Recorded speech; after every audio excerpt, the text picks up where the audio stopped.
আমার আল্লাহ বলেন কোরআন আমি নাজিল করেছি, আমি কোরআন হেফাজত করব। বলেন তো কোরআন কে নাজিল করেছেন? হেফাজত করবেন কে?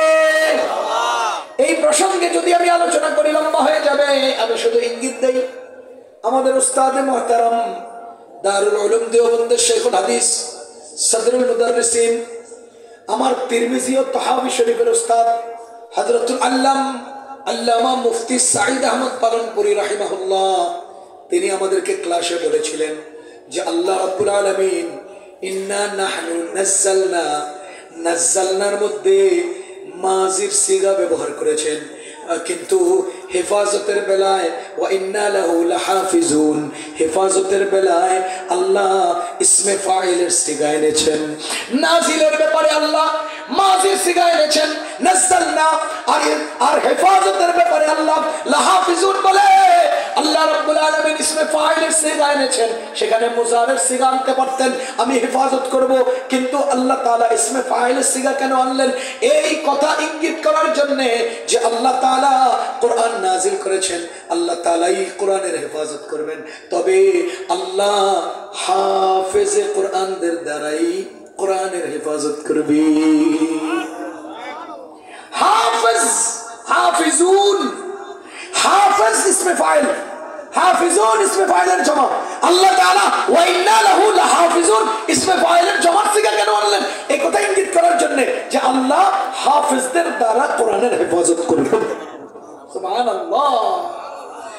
আচ্ছা, বর্ণনা দিলে, ইতিহাস বললে অনেক লম্বা হয়ে যাবে, আমি শুধু আপনাদেরকে ইঙ্গিত দেই। বলেন তো এটার ভেতরে কি আছে? পানি। কি আছে? পানি। যার ভিতরে পানি তার নাম কি? বোতল। আরে ভিতরে কি?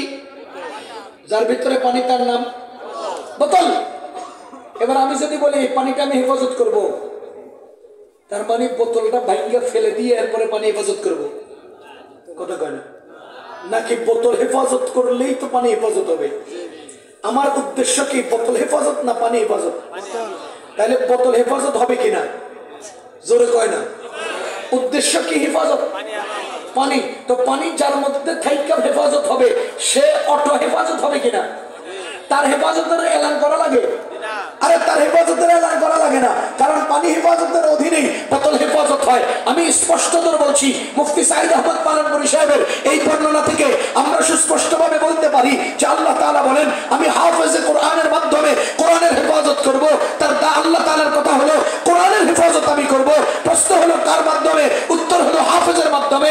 এখন প্রশ্ন, কোরআনের হেফাজত যদি হয় তো যার ভেতরে থেকে কোরআনের হেফাজত হবে, এই কোরআনের হেফাজতের অধীনে অটোমেটিক তারও হেফাজত হবে।